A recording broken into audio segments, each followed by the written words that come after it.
Welcome to Sports in the 607, where we talk games people play. Here's your host, Bob Michaels.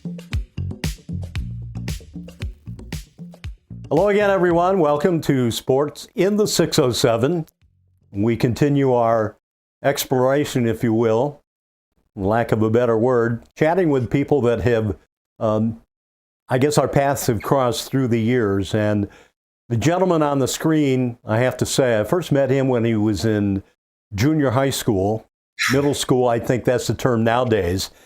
But he was a very fortuitous person in the sense that he got a start in varsity high school lacrosse as an eighth grader. Now, that doesn't happen very often. And Billy Olin, who is now Bill Olin, is at the Division I level now with women's lacrosse. And we're going to take a journey from those early days, Bill, and talk about how you got involved with the sport. Were there other sports as you were growing up that opened up for you? And then why did it become lacrosse?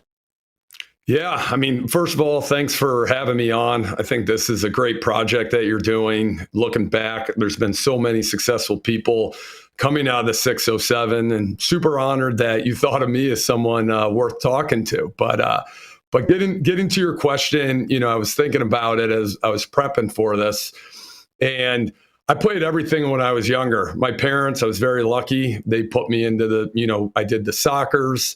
I did gymnastics with Coach Snowpeck back in the day at the, I think it's a tire place now, but used to do gymnastics there.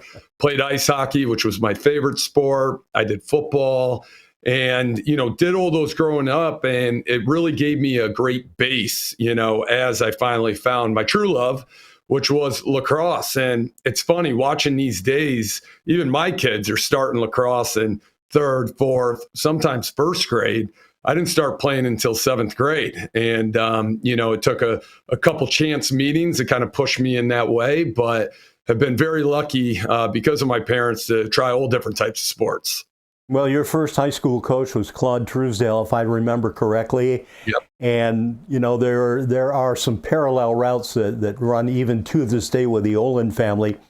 I first met you as an eighth grader, and your father at the time was commissioned with no pay intensive, but he was the videographer of Horsehead Raider varsity games, and we occupied a very small booth on the lacrosse field, which is now part of the new stadium there. I guess if you were to kind of look back to those days, there are locker rooms that are now what previously was the lacrosse field. And thinking back to those days, I mean, there was room for maybe two people. We had three. Someone who ran the scoreboard, which you couldn't see, had to lean out the window to look to the far right. Your dad up there with his equipment, and me with my radio equipment. And I was using, I guess by now, today's terms, an antiquated setup. It was called a Marty unit, which would look like an old TV antenna, and we would beam it back to the studio so that we were essentially live as far as the presentation is concerned. And your dad and I had a lot of conversations about lacrosse and other things as well. And I remarked, I had never, in my experience at that time, had never seen a young man who got a start at the varsity level. Now, why do you suppose you were kind of a breakthrough guy as an eighth grader for varsity lacrosse? Yeah, I think it comes back to just the sports I played beforehand. I mean, even me, like thinking back on how I got into playing goalie, I remember it was Coach Scanlon, who was actually the JV coach, and he was a technology teacher at the middle school. And I had gone to a camp going into seventh grade, and it was a yellow shirt with blue lettering, and it was Horseheads Youth Lacrosse Camp. And that was with Coach Truesdale and everything. And I remember him saying to me, "Hey, you play lacrosse?" And I'm like, "Well, yeah, I did summer camp. I think I'm going to be a midfielder because I scored goals in hockey. I was a running back, ended up being a fullback in football, but was always on the offensive side of things." And he's like, "Oh, you play hockey? You're pretty tough." And I'm like, "Yeah, seventh grader. I think I'm a big guy, right?" And I'm like, "Yeah, I'm tough." And he goes, "You should try to play goalie." And I remember going home and telling my dad, "Hey, I'm going to play goalie." and they had just bought me all this equipment to play midfield. Yeah, and, really. And I remember him being like, "You're out of your skull, right? You score goals in hockey, you like scoring touchdowns in football, and you're gonna like get the rubber ball shot at you." And I'm like, "No, I'm gonna try it out." I remember jumping in the net, and it just felt natural, right? I think sometimes, I wasn't afraid of the ball. I considered myself a decent athlete, so I brought a little bit of a different athleticism to the position than maybe what was in Horseheads' pipeline there. And I remember at the end of my middle school or modified season, and Coach Truesdale was there. And he's kind of looking at me, and I'm like, "Oh, the varsity coach is here." And I think I played pretty well. And he asked me to play with the varsity team that summer going into 8th grade at their team camp. And I just think I had quick hands. I wasn't scared of the ball. I took to the position. I really fell in love with the fundamentals of it, the arc play. And that always interested me. And, ended up being a really good decision. I like to pick on my dad. He tried to steer me the other way. I ended up being 5'7" and not a great runner. I don't know if I would have played Division I as a midfielder. And it led into a career, which is, it's just crazy how things kind of work out that way. Well, I have to say, being a father of a son who also played goalie in lacrosse at another high school that was one of your rivals, he would come home after the season, and I know that you can relate to this, and he also played summer box at all levels, being the goaltender for the levels in the Corning Civic Center. He would be tattooed from toe to knee, upper body, and all that. Fortunately, you had, protection with chest guards and things of that nature, but some people would say, why would you subject yourself to something like that? But I think the success is in the pudding, or as far as that is concerned for you. And you went on to do many things. And I can remember your father and I sharing a laugh because I made a remark about Billy Olin has the Matador swing, and that's how it would be left to right, warding off shot upon cage and all of that. Were there camps involved at the high school level for you to help increase your ability to play goalie? Yeah, absolutely. Horseheads legend Nate Watkins was working a camp up in Vermont that was called Top Gun Lacrosse. And after my first season starting on varsity, after 8th grade, I went up to that because Nate was there. I looked up to Nate. Even though he was a midfielder, he was playing at the highest levels. Julian Gary, obviously, he was at camp as well. And Rob Carroll, who was a goalie for Horseheads. And so I went to that camp and just got exposed to a little bit more of the technical side of playing goalie. And I remember that big sweeping save that you talk about, right? Like in hindsight, I don't even coach that anymore, right? Because you're sweeping there. You're not going in a straight line. And yeah. I remember going to the camps and just really learning, from guys who were playing at UNC or having a Nate Watkins shoot on me, or even having a Nate Watkins talk to me, right? Or Julian Gary or Rob Carroll, and telling me like, hey, keep working hard, right? And you can kind of get to this level. It had a big impact, right, on me as a young kid. And it's something I communicate to my athletes now. Those are like core memories, right, for me, talking to those guys. I mean, they were so cool and obviously so talented, and you just want to be like them. They were great role models. And so I think the camp scene really helped me just try to see like, hey, what the work needed to be done in order to reach the levels that I wanted to get to. And it was very important in terms of my development as an athlete and even as a person. We're chatting with Bill Olin. High school days at Horseheads High School. He wore number 8. Am I right? Yes, number 8. Sports of the 607 is presented in part by Empire Sports of the Southern Tier. So moving along and talking with Bill Olin, he advanced from high school and got scholarship, if I'm not mistaken, to Rutgers University in New Jersey. Talk about those days and what they did what those days did help to do to help develop your style as a goalie, and maybe foster in your mind the thoughts of possibly becoming a coach at some time in the future. Yeah, no, I mean, was lucky enough to get recruited by a bunch of different colleges, and Rutgers went down on campus and just kind of felt like home. And going there, I've met some of my best friends, obviously, down there. I'm actually doing this interview in my roommate's house from college because I'm on the road recruiting. He's got a nice little office set up, but going down to Rutgers, obviously playing at the top level, being able to play against Syracuse, right? Georgetown. We were in the ECAC then. That was before all the realignment, and lacrosse wasn't in the Big Ten or the ACC quite yet.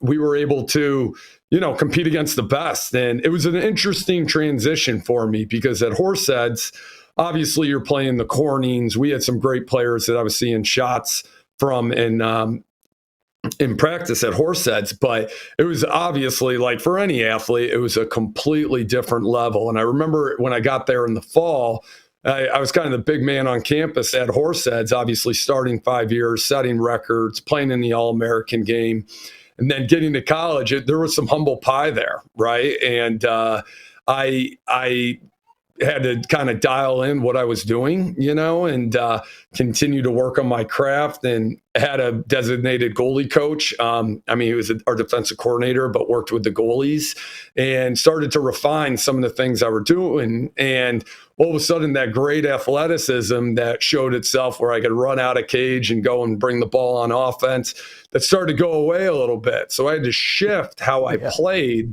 and change my style a little bit. And that, I think that really helps me even today. When you get kids coming into your program and they have a couple great skills, but then you got to kind of build out the tool chest a little bit. Right. So they have, different things that they can bring to the field.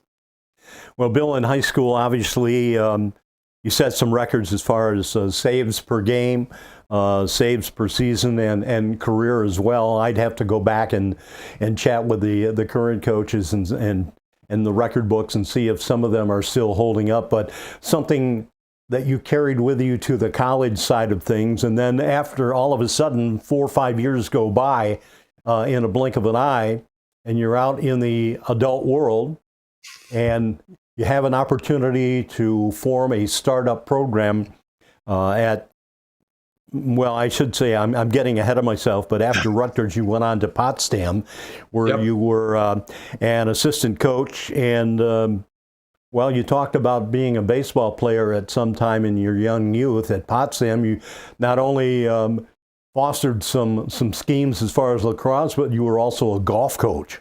Is that still part of your play today, as far as maybe just having to dabble a little bit in that sport? It was funny when I took the job with Rick Berkman up there, who recently retired and now is just an AD up there. I originally took the job at Potsdam so I could get my master's in teaching and come back to Horseheads. Yeah. And after 2 weeks of practice, I'm like, forget this teaching stuff. I love coaching. And part of the deal to get me a little bit more money was I was a golf coach too. And I am terrible at golf. I tried to get into it when COVID kind of hit and was the only thing you could do outside when we're living in New York. I am just far too competitive and have far too little time to get good at it. Yeah. That it's a bad thing when I'm on a golf course. So Tiger Woods had nothing to be worried about as far as Olin infringing. The only person that should be worried when I'm on the course is if you're like on a hole adjacent to us and I slice it and accidentally hit it into you. So Tiger Woods had nothing to think about. Hey, you had an opportunity to formulate a startup program at Capital University, which is just outside of Columbus. It's a suburb, I believe. And while you're there, if I'm not mistaken, you received a number of honors as a coach, guiding those young men. You were coach of the year at one point. What was that experience like to be handed the reins to develop a brand new program? Yeah, I mean, it was kind of like drinking water through a fire hose, to be honest. When I got out there, I think I was 24, 25, recently married to my high school sweetheart, and just trying to make it up as I go. And I kind of learned, especially in that first year, how to be authentic to yourself, right? And don't try to be any other type of coach. Like I would watch these football coaches my coach from college, Rick Berkman at Potsdam. And I just took pieces from them. And I think me really leaning into what I'm about and who I am helped us kind of jumpstart the program there and have some success pretty early on. And I had some great mentors out there. Dixie Jeffers was the senior women's administrator, and she won a national title as a basketball coach out there. And I think I was in her office 3 times a week being like, how would you deal with this situation? Or how do you really sell capital? How are you closing deals when you're recruiting? And it was an education there. And we were lucky enough, we were able to win some games. I found some guys that were willing to jump into the unknown and play for a young coach at a new program. And one of my proudest achievements coaching was year 2.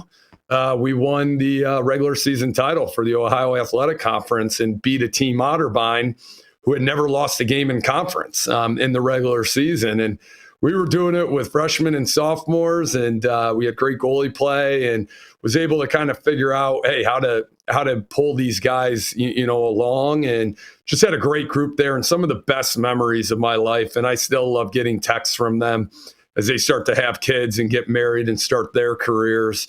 It was just an amazing experience for us out in Columbus. Well, he was men's college lacrosse coach at Capital University, Bill Olin, and he is our guest here. Sports in the 607 is brought to you by Solutions Federal Credit Union. So, Bill, you move on from men's lacrosse. Did you ever think that, let me back up for a moment, guiding men, and obviously it's a sport that you were something familiar with, having played, starting as a youth and going through high school and into college and all of that. And then all of a sudden someone dangles a carrot in front of you and you move back home to Ithaca, New York, where you get a job as an assistant coach at Cornell University, but it's not men's, it's women's. And once again, Bob Michaels and Billy Olin get an opportunity to reunite. And I had the opportunity to call many of the women's lacrosse games at Jokoff Field in Ithaca. Talk about what lured you back to the area. Yeah, I had stayed involved with the women's game. Even when I was in college, I'd work camps. And because I was a goalie, if they ran a women's session earlier, they'd bring me in early so I can work with the goalies. And so even when I was at Rutgers and I was applying to jobs, I applied to a bunch of women's jobs, but with very little experience. It was tough to get one of those. And actually, I ended up at Potsdam. Originally, I interviewed for the women's assistant job, and then Rick Berkman lost his assistant. He's like, Bill, you're coming with me. So I had stayed involved in the women's game. Even when I was in Columbus, I was a Division III coach. We had a young family. So a way to make money on the side was I worked with the local club team, so high school girls, coaching their goalies, and then that started to grow a little bit. And they're like, "Hey, you know offense, defense, like you can coach some of the drills." So I had some experience, and the Cornell job opened up, and I decided to apply for it. I knew it was probably a little bit of a long shot, but I applied. Jenny Grapp, who's one of the biggest influences on my coaching career, brought me up for an interview. And when I was on campus for the interview, we stopped at a coffee shop and we ran into Willie Evans, who works at Cornell. Yes. He used to coach with the sprint football, and he's a big time lacrosse referee, and knew me really well. And he knew Jenny. And I saw those two kind of chatting, and I took my time getting my coffee. I'm like, Willie, put in a good word, Yeah, right. And ended up getting the job and, spent 6 years there. And it was just an incredible opportunity to get home. We welcomed 3 children when we were living in Horseheads, and they were able to be around their grandparents. I commuted to Cornell, and it was just a great opportunity to have our kids around our family, and then to work for an unbelievable program and a long-time, well-respected coach in Jenny Grapp. And it was a dream come true, and it was a great place to work, and I learned a ton there, and it was a lot of fun. You brought up Willie Evans, and Willie and I have been friends seemingly forever. I believe when you were playing high school ball, he might have officiated some of your Blue Raider games as well. And his son Drew obviously played for Frank Welch at Ithaca High School. So, there's a lot of common ground. People say, well, the dog ran through the backyard there and ran into so many different people, and I had that opportunity as well. So you play, or I should say you coach alongside Jenny Grappen. You become an associate head coach there at Cornell University.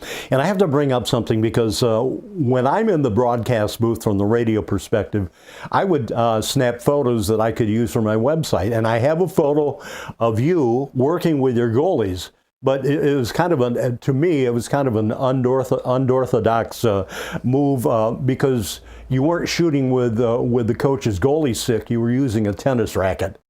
As soon as you started talking, I knew you were going to bring that up. Yeah, was that of your own design, Billy?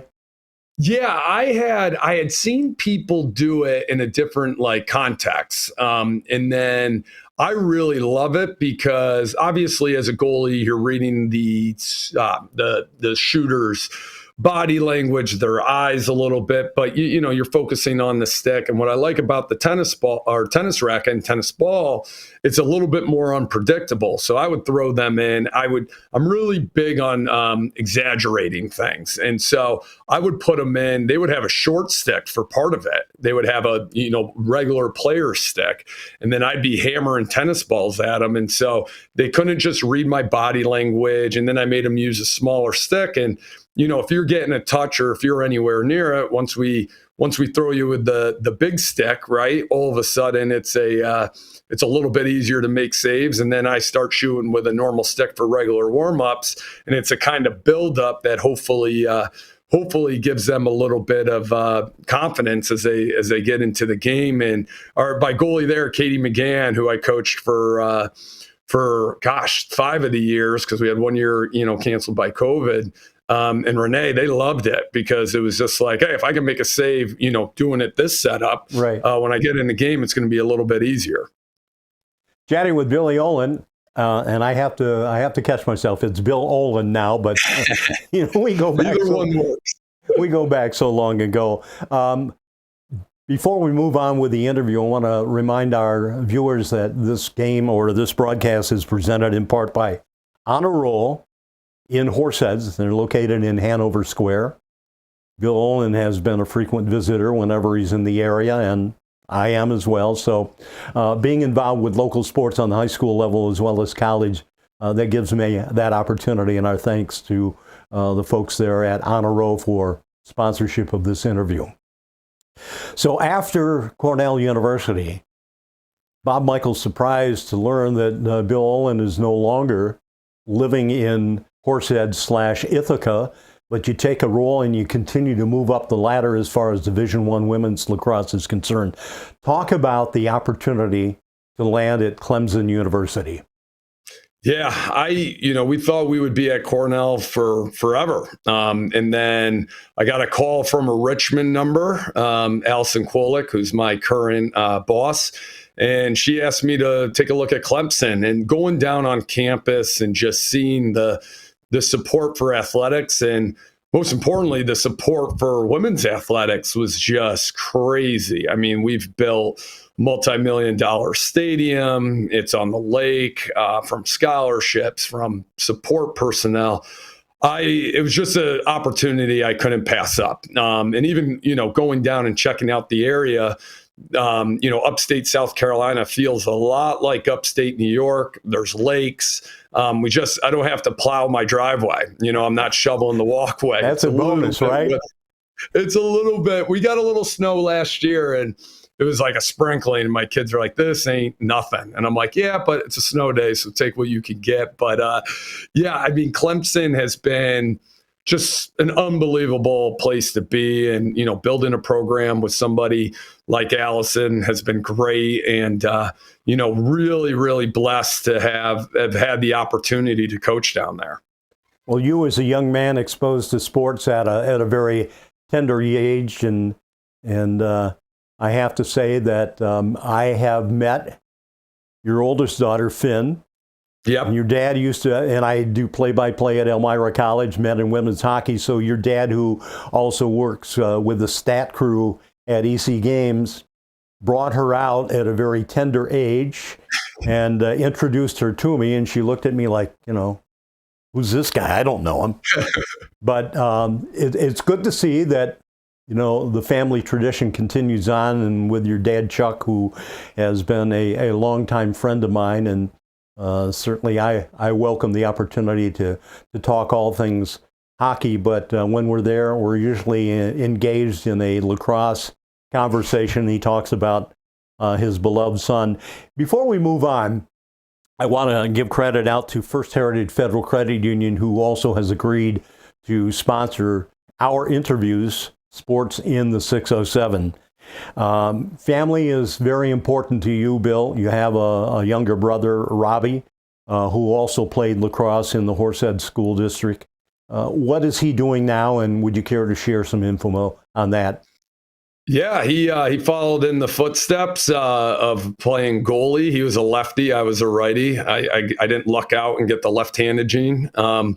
But he's actually living in the South. He's only an hour and a half away from us. He's a high school teacher teaching AP history and a couple other classes in Athens, Georgia, and just loves his life down there. He got into reffing a little bit of lacrosse. The parents were a lot on him, and he's got some other interests, but he's succeeding. He's loving life. He's built a really good life for himself down there, and I like that he's only an hour and a half away. We get to see him a little bit more than everybody else. So what's your take for 25-26 as far as Clemson women's lacrosse? Yeah, I mean, we this year we had our third season, and I felt like we were a little bit ahead of schedule. We ended up making the tournament just in our third year.